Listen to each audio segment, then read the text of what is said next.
Olá pessoal, Deus abençoe a vida de vocês. Olha, conforme nós estávamos planejando, estamos aqui hoje na casa do casal aqui, Francisco e Vera. Eles são membros da Igreja Presbiteriana aqui de Guapimirim. Nós estamos aqui na casa deles, tomando esse café maravilhoso.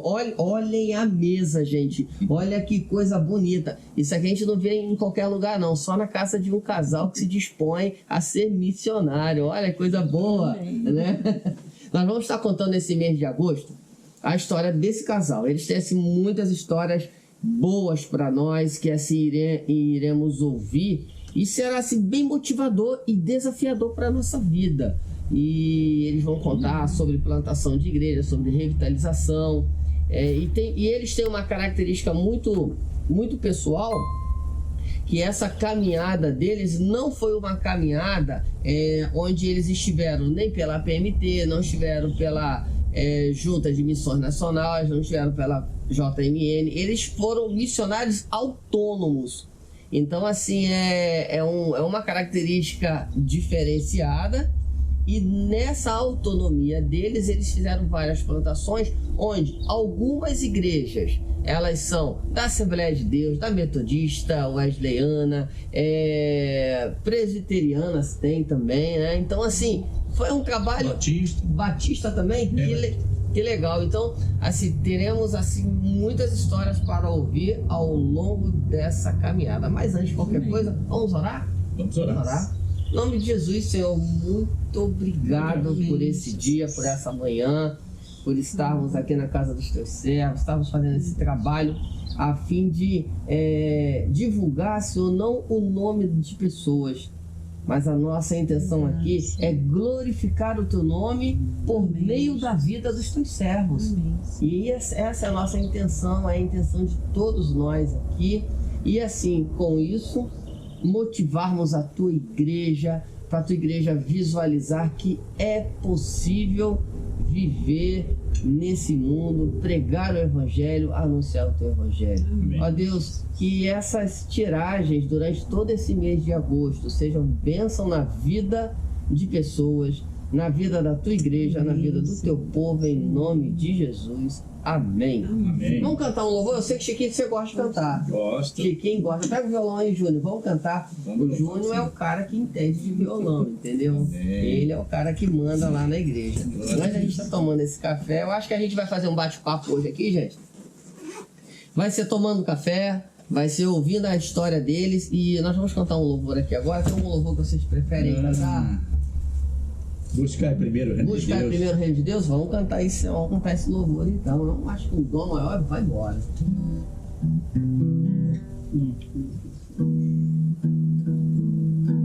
Tem que dar uns acertozinhos aqui, gente. Isso é normal.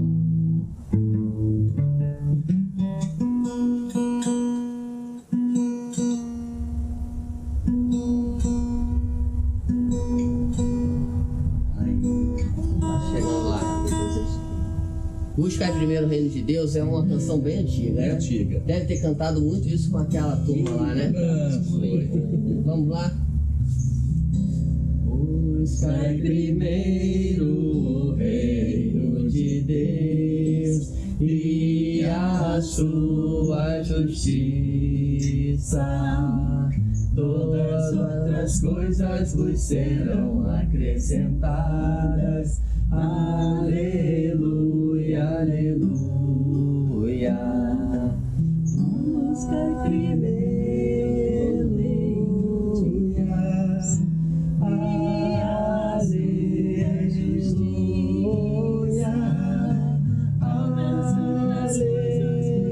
aleluia. Aleluia, aleluia.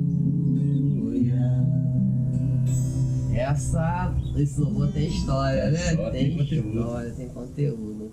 Gente, vamos tomar nosso café, né? Vamos estar tomando nosso café gostoso. Gente, se vocês estiverem aí tomando o café de vocês, nos acompanhem nesse café, nos acompanhem conosco. Mas, diante disso, eu queria fazer uma pergunta a vocês. Pois não, pastor.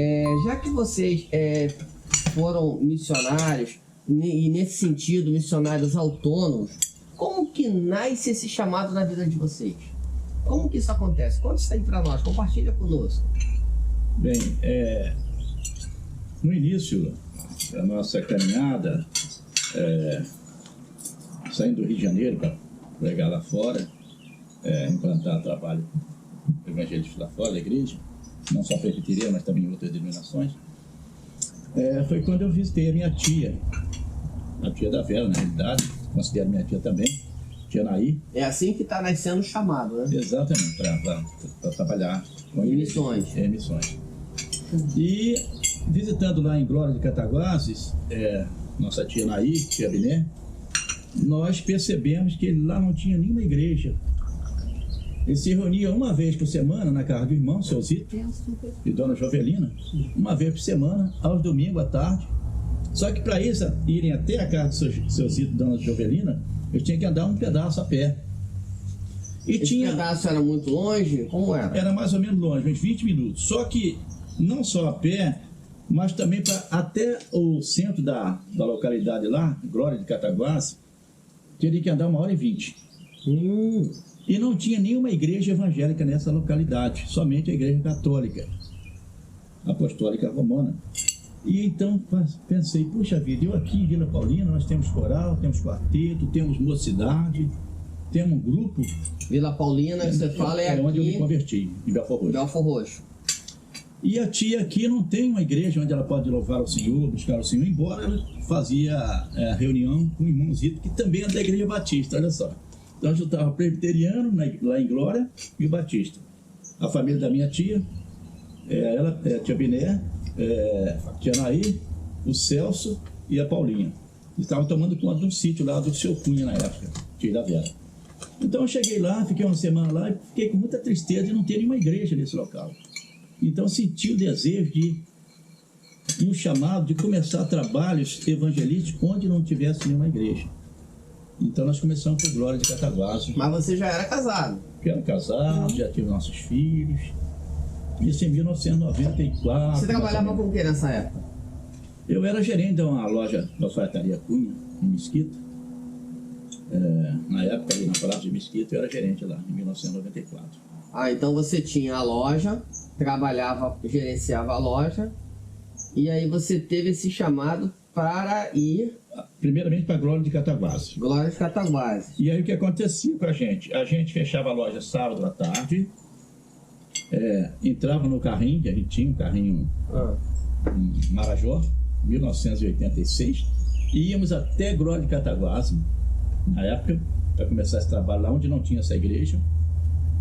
E então a gente fazia o trabalho à noite, sábado à noite, e fazia o trabalho domingo de manhã, sempre com crianças. Nosso trabalho era primordial e no início foi sempre com crianças. Vocês sempre focaram em crianças? Sempre focaram com crianças. Através das crianças, os adultos vinham. Sim.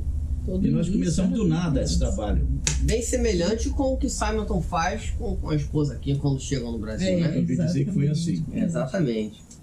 Então ali nós adquirimos um lote em 1996, através da ajuda do Projeto ID, do pastor também Murilo, lá da América, nos ajudando, da Igreja Batista de Filadélfia. E nós adquirimos esse lote ali e começamos a construir. Dentro de 4 dias nós levantamos 4 paredes e cobrimos com telha de amianto. E aí aconteceu isso, a gente saía sábado à tarde, fazia o culto à noite, no sábado à noite, em Glória, chegava lá à noite, dormia por lá, de manhã fazia a escola bíblica dominical com criança e adulto e voltava para o Rio de Janeiro, porque a segunda-feira já tinha que estar trabalhando. Isso aconteceu durante um tempo. Então, muito bem.